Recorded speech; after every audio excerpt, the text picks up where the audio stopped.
नमस्कार। आज की इस बेहद दिलचस्प चर्चा में हम एक बहुत ही गहरी कहानी में उतरने वाले हैं। ये कहानी एक ऐसे गांव की है जिसके किनारे पर एक शांत सा मंदिर बसा हुआ था। अब बाहर से देखने पर तो ये एक बिल्कुल साधारण सी जगह लगती है ना, लेकिन इस मंदिर की दीवारों के भीतर मानवीय स्वभाव, लालच और अंतरात्मा की एक बहुत ही जबरदस्त मनोवैज्ञानिक लड़ाई चल रही थी। असल में ये केवल एक साधु और एक चोर की कहानी नहीं है, बल्कि ये कहानी है इंसानी दिमाग की और भौतिक चीजों के प्रति हमारे गहरे लगाव की। तो चलिए बिना किसी देरी के इस कहानी के पन्नों को पलटते हैं। अच्छा, जरा इस अजीब सी स्थिति के बारे में सोचिए। शुरुआत इस बहुत ही महत्वपूर्ण सवाल से करते हैं। क्या होता है जब एक साधु जिसने दुनियादारी छोड़ दी है और एक चोर जिसका काम ही दूसरों का माल उड़ाना है, दोनों की रातों की नींद एक ही धन की थैली के कारण उड़ जाती है? मतलब ये सवाल अपने आप में कितना बड़ा विरोधाभास पैदा करता है।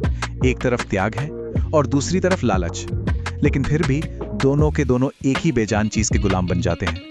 आइए देखते हैं कि आखिर ये असामान्य परिस्थिति पैदा कैसे हुई।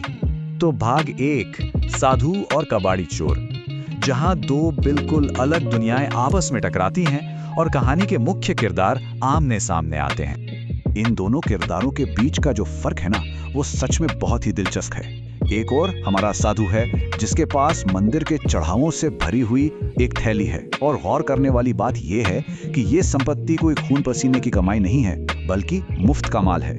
दूसरी ओर हमारा चोर है जिसे गांव वाले कबाड़ी चोर कहते हैं। ये कोई सड़क छाप चोर नहीं है, बल्कि एक खाते पीते घर का बेटा है, लेकिन चोर होने की वजह से उसकी जिंदगी बस घिसट रही है। किसी ने उससे शादी तक नहीं की है। वो गांव में ही छोटी मोटी चोरियां करता है, जिससे लोगों को आर्थिक नुकसान तो कम होता है, लेकिन मानसिक दुख बहुत ज्यादा होता है। सच कहूं तो उससे इन चोरियों से कोई खास फायदा नहीं होता, बस दुनिया भर की परेशानियां ही मोल लेता है।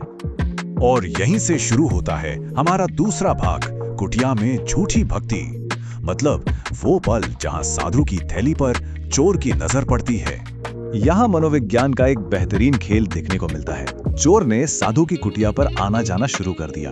वो बिल्कुल बगुला भगत बनकर, मतलब मुंह में राम और बगल में छुरी लेकर दिन भर साधु महाराज की सेवा करने लगा। उसे लगा कि वो बहुत चालाक है। लेकिन जरा रुकिए, साधु भी कोई सीधा साधा इंसान नहीं था। वो भी अच्छी तरह जानता था कि ये चोर कोई बहुत बड़ा या खतरनाक डाकू खड़क सिंह नहीं है, बल्कि सिर्फ एक गली का कबाड़ी चोर है। साधु की सोच ये थी कि दिन में तो ये चोर कुछ बिगाड़ नहीं सकता, और रात में मैं इसे कोई मौका दूंगा नहीं, इसलिए थैली पूरी तरह सेफ है। देखा जाए तो दोनों एक दूसरे की नीयत को समझते हुए भी बिल्कुल अनजान बनने का नाटक कर रहे थे। तीसरा भाग, रात की आंख मिचौली। बिना कुछ बोले ही चोर और साधु के बीच रोज रात को चलने वाला ये मुकाबला बड़ा मजेदार है। दिन में सेवा का नाटक चलता, लेकिन असली खेल शुरू होता था रात में। साधु महाराज बड़ी चालाकी से रात को थैली कुटिया के बाहर किसी सुरक्षित जगह रख देते और सुबह होने पर उसे वापस भीतर ले आते।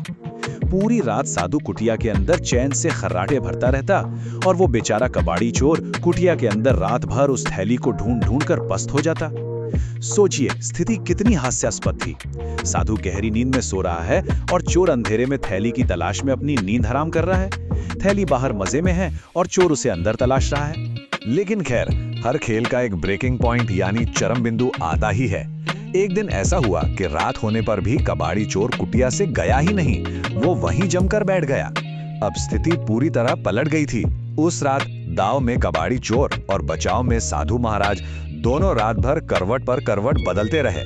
सच में ये इस कहानी का सबसे गहरा पल है। पद और पहचान में जमीन आसमान का फर्क होने के बावजूद उस रात दोनों ही एक समान स्तर पर आ गिरे थे। दोनों की नींद हराम थी, और वजह सिर्फ एक थी, भौतिक वस्तुओं के प्रति उनका मोह। जब तक सुबह झाड़ी में मुर्गे ने बांग नहीं दी, तब तक साधु महाराज की जान में जान नहीं आई। ये घटना साफ दिखाती है कि कैसे मोह इंसान को कभी चैन से जीने नहीं देता। तो यहाँ सबसे अहम सवाल ये उठता है कि जब इंसान अपने सबसे गहरे डर का सामना करता है तो क्या होता है। भाग 4, घनघोर अंधेरी रात में अंतरात्मा की पुकार। उस अंधेरी रात में जब साधु अपनी जान बचाने और थैली को सुरक्षित रखने की जद्दोजहद कर रहा था, तब उसकी अपनी ही आत्मा ने उसे बुरी तरह झकझोर कर कहा, तू पापी महात्मा है। कितनी गहरी बात है ना।